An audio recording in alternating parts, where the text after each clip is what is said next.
Hello friends, आज मैं आपके साथ होप यानी उम्मीद के मतलब को शेयर करूंगा। इस दुनिया में कोई ना कोई किसी दूसरे से उम्मीद रखता है। शोहर अपनी बीवी से और बीवी अपने शोहर से, या बाप अपने बच्चों से, या माँ अपने बच्चों से उम्मीद रखती है, या बहन भाई आपस में एक दूसरे से उम्मीद रखते हैं, या रिश्तेदार एक दूसरे से उम्मीद रखते हैं, या उस्ताद अपने शागिर्द से उम्मीद रखता है, या दुनिया के किसी शोबे में जाएं तो वहाँ पर सीनियर जो है जूनियर से उम्मीद रखता है, या दुनिया के किसी भी माशरे में चले जाएं तो वहाँ पर कोई ना कोई किसी दूसरे से उम्मीद रखता है। और इसीलिए कहा जाता है कि ये दुनिया उम्मीद पर कायम है। अब कुछ लोग तो उम्मीद पर पूरा उतरते हैं और कुछ नहीं उतरते, और जो नहीं उतरते हम उन पर ये डायलॉग चिपका देते हैं कि मुझे तुझसे ये उम्मीद ना थी। जब इंसान ये बात करता है कि मुझे तुमसे ये उम्मीद ना थी, इसका मतलब ये है कि उसका जो भरम होता है, यकीन होता है, वो टूट जाता है और उसका दिल नहीं करता कि वो दोबारा उससे कोई उम्मीद रखे। दरअसल में बात यह है कि जब इंसान किसी से उम्मीद लगाता है तो वो आगे किसी से उम्मीद लगाया होता है, और जब उसकी उम्मीद पूरी नहीं होती तो वो हमारी उम्मीदों पर पानी फेर देता है। और अगर किसी की उम्मीद पूरी हो भी जाए तो वो कौन सा हमेशा उस उम्मीद के साथ ज़िंदा रहता है। यानी अगर वो मरा तो उसकी उम्मीद भी मर गई, और अगर वो किसी से उम्मीद लगाता है, अगर वो मर गया तो भी उसकी उम्मीद मरी ही समझो। सीधी सी बात है। यानी अगर हम इस दुनिया की बात करें तो इस दुनिया में जो उम्मीद का चक्कर है वो हमेशा के लिए नहीं है, बल्कि आर्जी है। यानी इसका जो तल्लुक़ है वो इंसान की ज़िंदगी के साथ है। यानी इंसान है तो उम्मीद है, अगर इंसान नहीं तो उम्मीद नहीं। तो क्या ऐसी कोई उम्मीद है जो ज़िंदा हो और हमेशा रहे? जब मेरा ज़हन इस बात की तरफ गया तो मैंने काफ़ी थ्योरीज़ का मुतालिया किया, लेकिन मुझे ये बात कहीं नहीं मिली। लेकिन एक जगह पर मुझे ये वर्ड्स लिखी हुई मिली जिसमें ज़िंदा उम्मीद की बात हो रही थी।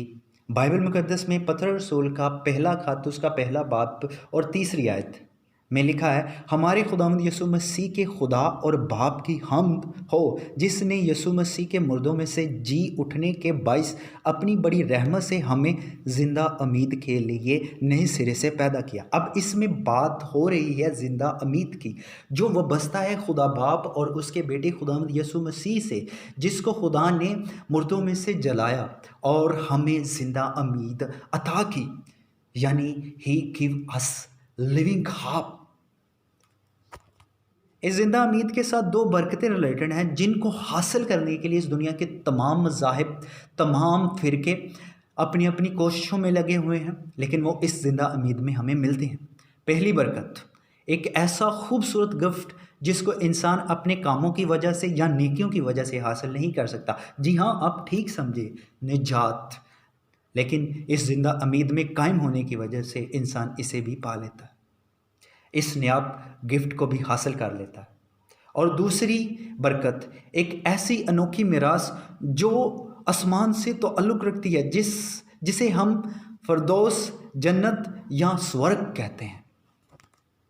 इन बरकतों को हासिल करने के लिए इंसान तगो-दो में लगा हुआ है, बल्कि नबियों ने भी इस पर तहकीकें की हैं। वो हमें इस ज़िंदा उम्मीद में मिलती हैं जो खुदावंद यीशु मसीह से वाबस्ता है, जिसको खुदा ने मुर्दों में से ज़िंदा किया। और जब हम ईमान के वसीला से इस ज़िंदा उम्मीद में कायम हो जाते हैं और ये यकीन रखते हैं, ये उम्मीद रखते हैं कि जिस तरह खुदावंद यीशु मसीह मुर्दों में से ज़िंदा हुआ, उसी तरह वो हमें मुर्दों में से जलाएगा, और इस ज़िंदा उम्मीद में जो बरकतें कायम हैं वो हमें अता करेगा, वो हमें निजात भी देगा, वो हमें ये मिरास भी देगा। अब रही इस दुनिया की उम्मीद की बात, मेरा ईमान है कि जिन बरकतों को हासिल करने के लिए इस दुनिया के तमाम मज़ाहिब, फ़िरके, बल्कि नबियों ने भी तहकीकें कर डाली, वो बरकतें हमें इस ज़िंदा उम्मीद में मिलती हैं, वो पॉसिबल हो जाती हैं। तो यकीनन जो इस कादिर है कि ये बरकतें हमें इनाम के तौर पर देने में कादिर है, वो हमें इस दुनिया की बरकतें भी अता करेगा। और इसीलिए कलाम मुक़द्दस में लिखा है कि पहले तुम उसकी बादशाही और रास्तबाज़ी की तलाश करो, तो फिर तुम्हें ये तमाम चीज़ें इनाम में मिल जाएंगी। मैंने तो इस उम्मीद में अपने आप को कायम करना शुरू कर दिया है, अब बारी आपकी है। अगर तो आपको ये बातें पसंद आई हैं तो प्लीज़ इसको लाइक करें और शेयर